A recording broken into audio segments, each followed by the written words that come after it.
ser vivo tem um ciclo de vida, tem um tempo de vida. Isso não é novidade para ninguém. Mas nós somos formados por célula.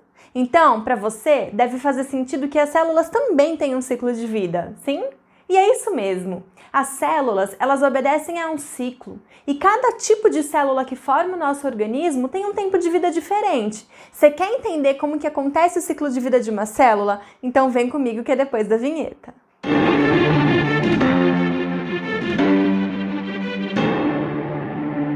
Como o ciclo de vida das células é relativamente curto, para que o organismo se mantenha, como um todo, se mantenha vivo por bastante tempo, as células elas precisam ser renovadas constantemente. É por isso que parte do ciclo de vida de uma célula envolve a divisão dessa célula. Esse processo de divisão que é responsável por que outras células sejam formadas e assim mantendo essa constância para que o organismo fique vivo por bastante tempo. Matematicamente não faz muito sentido, porque a gente divide para multiplicar. Os professores de matemática sempre acham que isso não está certo, mas na realidade é assim mesmo, a gente divide para que a gente possa duplicar, para que a gente possa proliferar e formar outras células.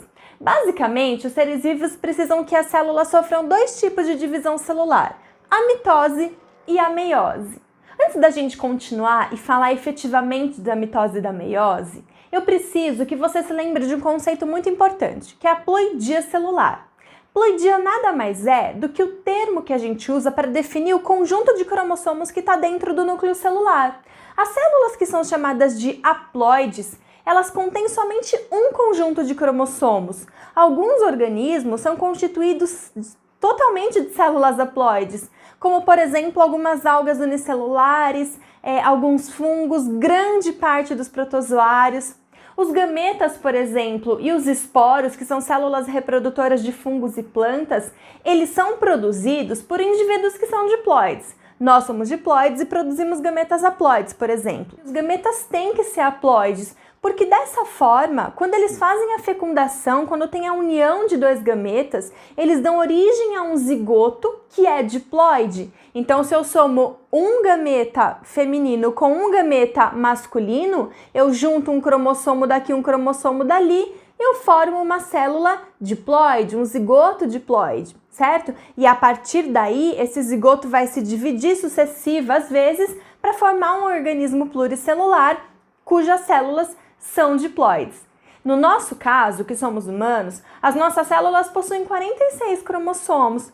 E então a gente tem 23 cromossomos que vêm do pai, do gameta masculino, e 23 que vêm do gameta feminino. Na hora de juntar, a gente forma ali um conjunto de 46 cromossomos. As células diploides, então, elas são aquelas que têm dois conjuntos de cromossomos. E esses cromossomos, eles se pareiam. Então, na realidade, a gente tem 23 pares de cromossomos dentro das nossas células. Para repetir, dar uma resumida, 23 cromossomos dos espermatozoides mais 23 cromossomos do óvulo formam um conjunto diploide de 23 pares de cromossomos. E esses cromossomos pareados, eles são importantes eles serem pareados porque eles vão trabalhar juntos. Então, cada par de cromossomos trabalha junto para definir aí sua característica e desempenhar sua função. Quando a gente fala em divisão da célula, a nossa primeira preocupação deve ser entender como que o material genético se comporta durante esse processo. Vamos pegar como exemplo a célula humana? Vamos lembrar, a gente tem 46 cromossomos, 23 pares, certo? Então pensa comigo. Cada célula que se divide forma duas outras células. Se ela está se dividindo, eu vou formar duas novas células com 23 cromossomos cada uma, certo? Muito bem. Cada uma dessas células que tem 23 cromossomos vai se dividir novamente. Então, quando uma célula com 23 cromossomos se divide, ela forma outras duas com 11 cromossomos e meio. Tá fazendo sentido isso para você? Eu espero que não. Espero que você tenha achado estranho tudo isso. Na realidade, a divisão celular ela tem que acontecer mantendo o número de cromossomos das células filhas constante. Então, eu tenho que pegar uma célula com 46 cromossomos, dividi-la em duas e essas duas têm que ter 46 cromossomos. Bom, matematicamente, o que eu preciso fazer com o número de cromossomos para que quando eu divida ele por 2, ele continue o mesmo. Se você pensou que você tem que multiplicar por 2, tá certinho, é isso mesmo. Esse processo, no qual o material genético é duplicado, chama justamente duplicação ou ainda replicação do DNA. E ele é fundamental para manter o número de cromossomos da espécie constante. Você deve estar pensando assim, Flávia, mas você acabou de falar que a gente precisa produzir gametas com a metade do número de cromossomos. Isso é fato. E existe um tipo de divisão celular que divide o número de cromossomos ao meio, e ele é chamado de meiose. A gente vai falar bem especificamente tanto da mitose, que é o processo que mantém o número de cromossomos constante, quanto da meiose, para você entender direitinho essa diferença, tá? Bom, agora que a gente já entendeu que a duplicação do DNA ela ocorre tanto para mitose quanto para meiose, vem cá comigo para a lousa que eu quero te mostrar como que é a preparação da célula para que ela possa chegar nos processos de divisão celular. Bom, então, o ciclo de vida da célula, ele passa basicamente por 2 etapas: a intérfase e a divisão de fato. O período de intérfase, ele foi por algum tempo considerado um período de descanso, onde a célula não estava em atividade. Hoje, na realidade, a gente sabe que a intérfase é o período que a célula está em maior atividade, o seu metabolismo está mais acelerado e ele é uma preparação para que possa acontecer o processo de divisão celular, seja ele mitose ou meiose. Então, a intérfase é um período que é comum tanto para mitose quanto para meiose. Esse período de intérfase, como a gente pode ver no gráfico, ele ocupa a maior parte do tempo da célula e ele pode ser dividido em 3 momentos. O momento, a primeira etapa chamada de G1, a etapa S e a etapa G2. O nome G e S tem uma origem. G vem de gap. Gap, do inglês, significa intervalo. E ele tem esse nome justamente por conta de se ter pensado por um tempo que era um momento onde a célula não estava com uma atividade metabólica muito acelerada.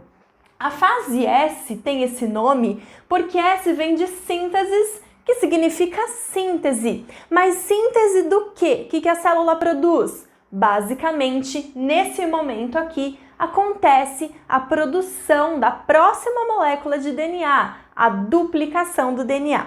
Então, vamos identificar o que acontece em cada uma das fases.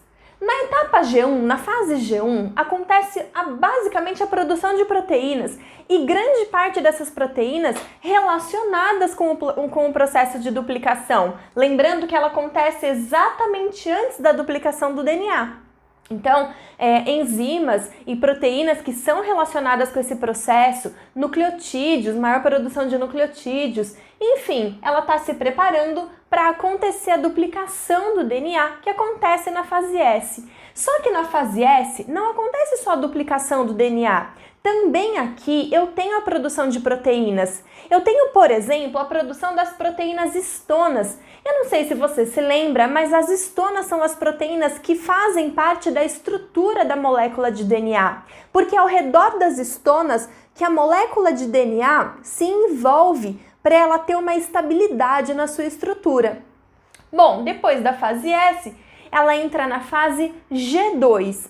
A fase G2 também tem intensa produção de proteínas, tem produção de RNA, parte das organelas está se duplicando, a célula está aumentando em massa. E por que isso acontece? Porque em breve a célula vai se dividir e o citoplasma precisa ter um tamanho grande o suficiente para formar 2 outras células que sejam viáveis, que tenham ali uma quantidade adequada de organelas para seguir o metabolismo da célula.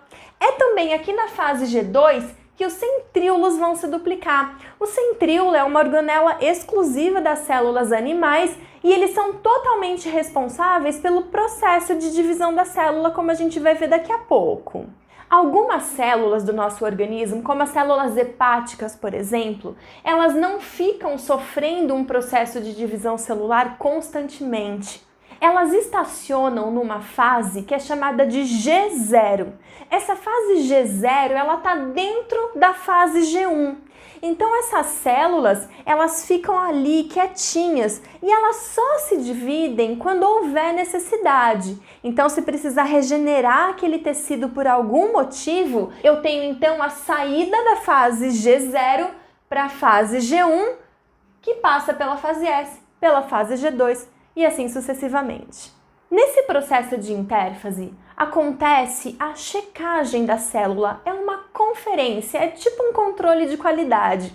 Então, na passagem da fase G1 para a fase S, da fase S para a fase G2, existem os checkpoints, que são os pontos de checagem.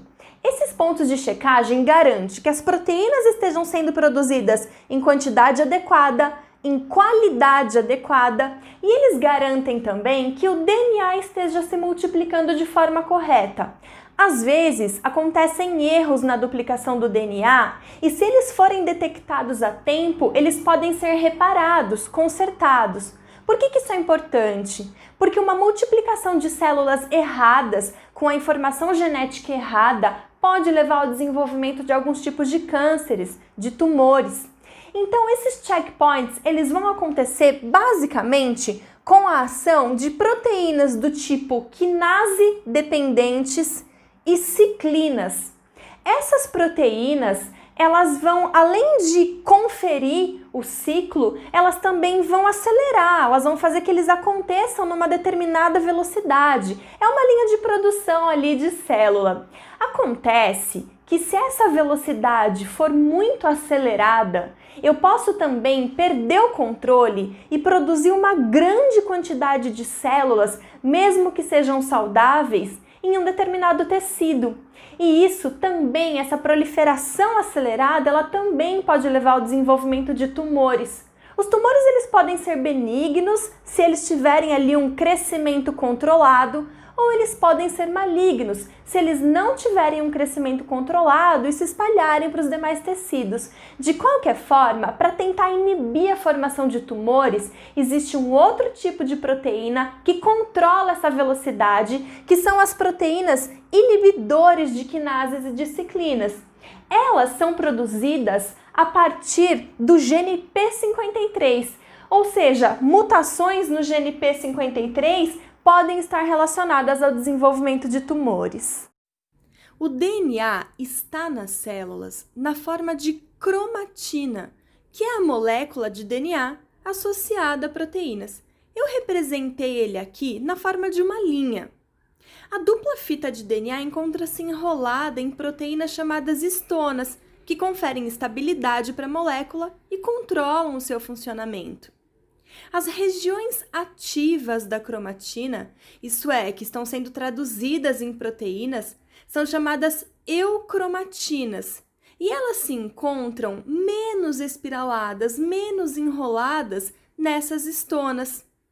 Já as heterocromatinas, ao contrário, são regiões do DNA que não são funcionais, porque elas estão totalmente enroladas naquelas proteínas, nas histonas. Após o processo de duplicação, as duas fitas de DNA que são formadas são idênticas e são chamadas de cromátides irmãs. As cromátides irmãs se mantêm unidas pelo centrômero, que é essa constrição mais evidente que se apresenta aqui na molécula. No início do processo de divisão da célula, o material genético duplicado passa por um processo de espiralação ou condensação que reduz o tamanho e organiza as moléculas dentro do núcleo. Esse DNA duplicado e condensado, ele agora passa a ser chamado de cromossomo.